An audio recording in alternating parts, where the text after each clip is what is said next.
여러분 안녕하세요. 요즘은 전화나 문자로 사기를 치는 경우가 정말 많습니다. 특히 우리 어르신들을 노린 사기 수법은 해마다 더 교묘해지고 있는데요. 오늘은 이런 사기들을 어떻게 알아보고 어떻게 피할 수 있는지 진짜 사례와 함께 차근차근 알려드리겠습니다. 이런 전화를 조심하세요. 첫 번째, 경찰이나 검찰을 사칭한 전화. 지금 귀하의 주민등록번호가 범죄에 사용되고 있습니다. 계좌가 범죄에 연루돼서 급히 돈을 인출해야 합니다. 이런 말 다 거짓입니다.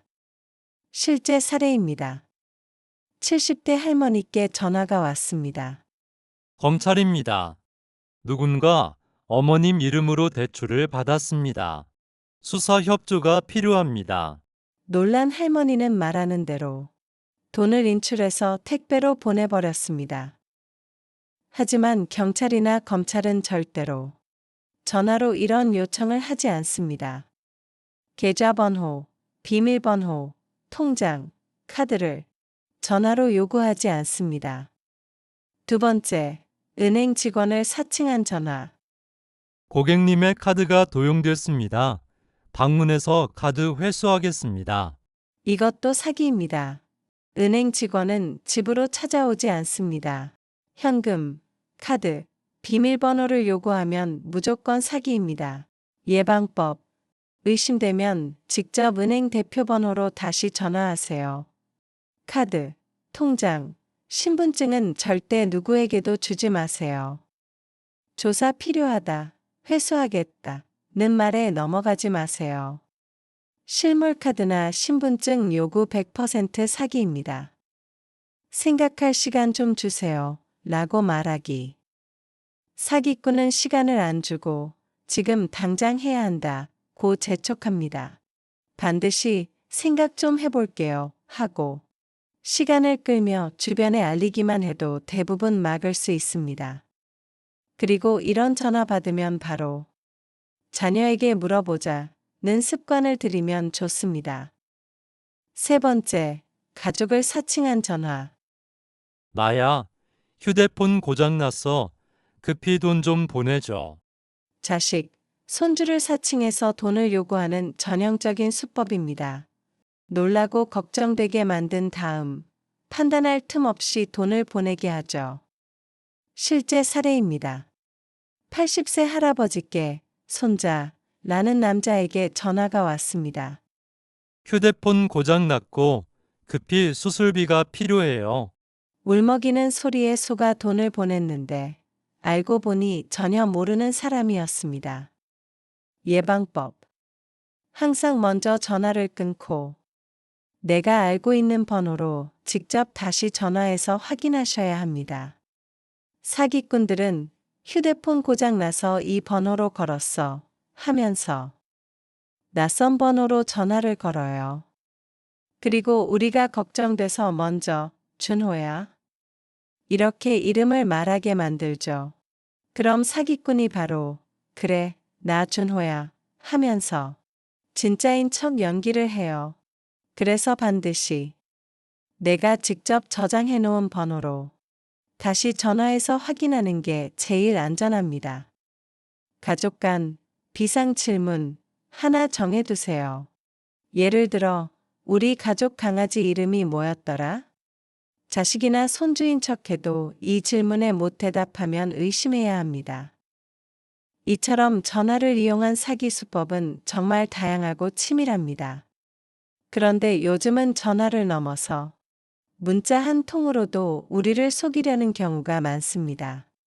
요즘은 택배, 병원 예약, 신용카드 승인 문자처럼 실제로 자주 받는 내용으로 위장된 문자들이 많습니다. 지금부터는 정말 중요한 내용입니다. 이런 문자를 조심하세요. 택배나 관공서를 사칭한 문자, 카드 결제, 의료비, 건강보험 사칭 문자. 정말 사기꾼들 많죠? 어떤 식으로 오는지 예를 보여드릴게요. KB카드 98만원 결제 완료. 이상 시 링크 확인. 국민건강보험 환급금 35,200원 지급 예정. 확인 링크 클릭. 건강검진 대상자입니다. 신청 마감 전 확인해 주세요. 이런 문자, 링크 절대 누르지 마세요. 요즘 사기꾼들은 우리가 평소 자주 받는 문자의 형태를 흉내냅니다. 카드 결제 알림, 건강검진 안내, 의료비 환급, 택배. 진짜처럼 보여도 그 안에 있는 링크를 누르는 순간 개인정보와 계좌 정보가 통째로 털릴 수 있습니다. 제가 가장 놀랐던 건 택배 사칭 문자였습니다. 요즘은 누구나 택배를 자주 시켜서 진짜 내 택배인 줄 알고 바로 누르게 됩니다. 이런 문자도 전부 가짜 링크가 숨어 있는 사기입니다. 예방법은 절대 문자로 오는 링크는 누르지 마세요. 궁금하면 직접 확인하세요. 확인 어려우시다면 자녀나 주변에 먼저 말하세요. 가족이나 가까운 사람에게 이런 문자 받았어 한마디만 해도 거의 모든 사기를 피할 수 있습니다. 두 번째, 겁주는 문자. 코로나 확진자와 접촉했습니다. 확인 바랍니다.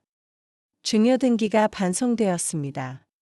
이런 문장은 사람을 놀라게 해서 생각할 틈도 없이 클릭하게 만듭니다. 예방법. 문장에 오타가 있거나 말투가 어색하면 그대로 삭제하세요. 당연히 진짜로 온 것도 있겠지만 문자로 오는 링크는 안 누르는 게 좋습니다. 마지막으로 사기를 피하는 3가지 핵심 수칙. 전화로 돈을 요구한다. 무조건 사기입니다. 계좌번호, 비밀번호, 카드를 요구한다. 무조건 사기입니다. 모르는 링크가 문자로 오면 절대 누르지 마세요.